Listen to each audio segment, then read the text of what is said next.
నమస్తే కేటైన్ for news. సిరిసిల్లలో నేత కార్మికుడి వెంకటేశన్ కుటుంబాన్ని BRS working president Sircilla MLA KTR పరామర్శించారు.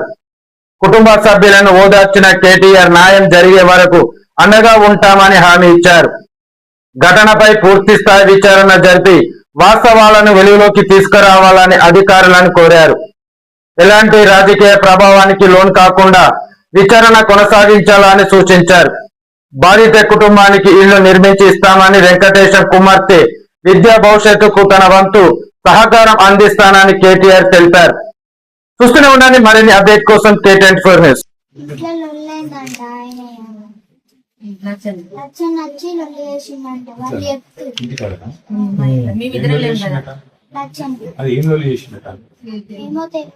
వచ్చి నాన్న మీద అయితే వాళ్ళకు గంటలకి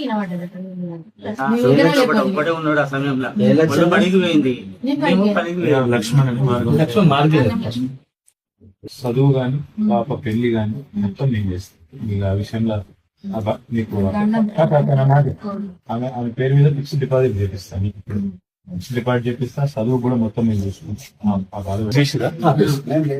అమ్మాయి పాప పేరు మీద ఫిక్స్ చేసినాము, 3 లక్షల రూపాయలు ఫిక్స్ చేసినాము. చదువు కూడా నేను చేస్తా, సాయం చదువుకొని చేస్తా. నీకే కాయిదా నిద్ర పెట్టుకో, కాయిదా నేను తీసుకున్నాను. బాండ్ పేపర్ అమ్మా 3 లక్షలు, 3 లక్షల బాండ్ పేపర్, ఇదొక 50,000 ఇదేమో పాప పేరు మీద ఫిక్స్ చేసిన.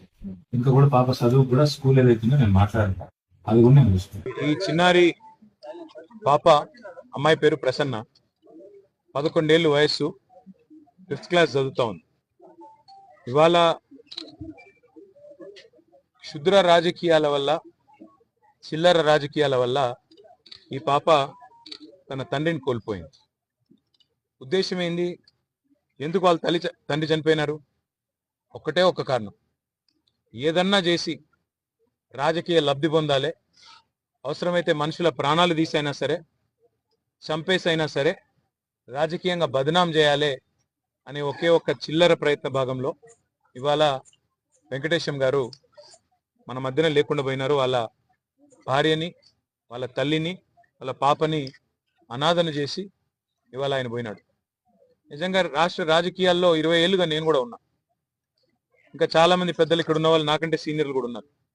నేను ఎన్నడూ ఇంత దిగజారిన రాజకీయం, ఇంత దరిద్రపుగొట్టు రాజకీయం మేము ఎన్నడూ జీవితంలో కూడా చూడలేదు. ఇవాళ ఆ పాప అక్కడ ఏడుస్తూ ఉంటే, మా నాన్న రాలేదు అని చెప్పి 3 రోజులు నేను తినలేదని చెప్తుంటే, నిజంగా మనసున్న మనిషి ఎవడైనా సరే కళ్ళల్లో నీళ్లు తిరగక మానవ, గుండె ద్రవించక మానదు. అట్లాంటి ఒక పరిస్థితి. నాకు అర్థం కాదల్లా ఒకటే, మమ్మల్ని రాజకీయంగా ఎదుర్కోవాలి అనుకుంటే ఎన్నికల్లో తలపడొచ్చు, లేదా నాయకులతో విమర్శలు చేయొచ్చు, మీరు ఆల్రెడీ చేస్తున్నట్టుగా కేసులు పెట్టొచ్చు, వేధించవచ్చు. కానీ మధ్యలో సామాన్యులను సమిధలుగా చేసి, సామాన్యులను బలిపశువులు చేసి వాళ్ళ జీవితాలు ఆగం చేస్తే ఏమొస్తుంది అని చెప్పి నేను కాంగ్రెస్ పార్టీ నాయకులను అడుగుతా ఉంది. చనిపోయింది వెంకటేశం గారు, చంపింది, అరెస్టు చేసింది చిన్న చిన్న నాయకులు, చోటామోటా కాంగ్రెస్ నాయకులను అరెస్ట్ చేసినారు. కానీ ఆ చోటామోటా కాంగ్రెస్ నాయకులు కేవలం పాత్రదారులు మాత్రమే. అసలు సూత్రధారులు పెద్దవాళ్ళు వెనకాల ఉన్నారు, వాళ్ళు తప్పించుకున్నారు. కానీ మేము వదిలిపెట్టాం. ఆ తల్లి కూడా మమ్మల్ని అడిగింది ఒకటే, వెంకటేశం గారి భార్య, అన్నా న్యాయం జరిగేదాకా మాతో ఉండండి అన్నారు. అసలు కథ అంతా ఎక్కడ ప్రారంభమైందంటే, ఈ ఇల్లు మరి కొంత ఇబ్బందికరమైన పరిస్థితిలో ఉంది. కొత్త ఇల్లు శాంక్షన్ కావాలని చెప్పి కాంగ్రెస్ నాయకుల దగ్గర పోతే, దానికోసం 1 నెల రోజులుగా తిప్పించుకొని ఇవాళ ఈ పరిస్థితి తెచ్చినారు.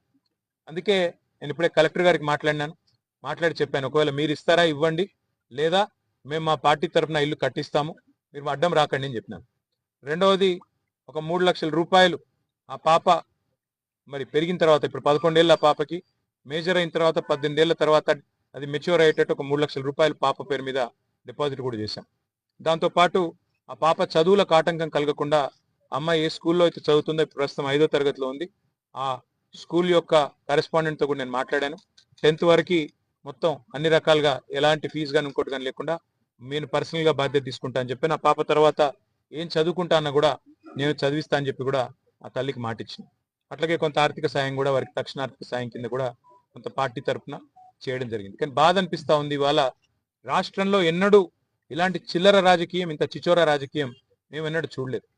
సామాన్యుల్ని చంపేసి రాజకీయ లబ్ధి పొందాలని, చంపి ఆత్మహత్యగా చిత్రీకరించాలనే చిల్లర ప్రయత్నం ఏదైతే ఇక్కడ స్థానిక సిరిసిల్ల కాంగ్రెస్ నాయకత్వం చేసిందో ఇది ఎన్నటికీ కూడా క్షమించరాని ఒక నేరం. ఎన్నడూ కూడా ఏ సభ్య సమాజంలో ఎవరు కూడా అసహించుకునే ఒక దుర్మార్గమైన పరిస్థితి. నేను అందుకే పోలీస్ అధికారులు కోరుతా ఉన్నా న్యాయం చేయండి. దయచేసి ఇందులో రాజకీయాలు అవసరం లేదు. దీని వెనుక ఎంత పెద్దవారు ఉన్నా వారిని బయటికి తీసుకొని రండి. ఈ కుటుంబానికి న్యాయం చేయాలని చెప్పి నేను సిరిసిల్ల ఎమ్మెల్యేగా, వారి ఫ్యామిలీకి మాటిచ్చిన ఒక సోదరుడుగా, ప్రజాప్రతినిధిగా డిమాండ్ చేస్తా ఉన్నా. వదిలిపెట్టం. ఆ కుటుంబానికి న్యాయం జరిగేదాకా కుటుంబం వెంబడ ఉంటాం. ఆ పాప మళ్ళీ పెద్దగా అయ్యేదాకా కూడా నేను స్వయంగా అండగా ఉంటా అని చెప్పి కూడా మాట ఇస్తూ, ఈ నేరం వెనుక, ఈ కుట్ర వెనుక, కుట్ర చేసిందెవరు, నేరం చేసిందెవరు, ఇవాళ కొంతమంది అందులో తప్పిస్తా ఉన్నారు. 5గురిని అరెస్ట్ చేసినట్టు చేసి 2 మాత్రం ఇవాళ రిమాండ్కి పంపించి మిగతా 3 స్టేషన్ బెయిల్ ఇచ్చి తప్పించారు. మరి ఇంత ఘోరమైన క్రైమ్ లో కూడా, ఒక మర్డర్ లో కూడా ఇవాళ ఈ రకంగా మరి అధికారులు వారిని కాపాడే ప్రయత్నం చేస్తా ఉన్నారంటే దీని వెనుక పెద్దవారి ఒత్తిళ్లు ఖచ్చితంగా ఉన్నాయి. అవి బయటికి రావాల్సిందే.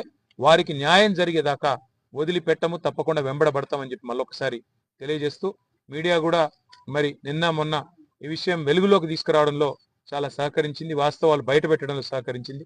మీడియా మిత్రులకు కూడా వారికి ధన్యవాదాలు తెలియజేస్తూ, ఆ కుటుంబానికి మేమందరం కూడా సమిష్టిగా అండగా ఉంటామని మరొకసారి తెలియజేస్తాం. Thank you.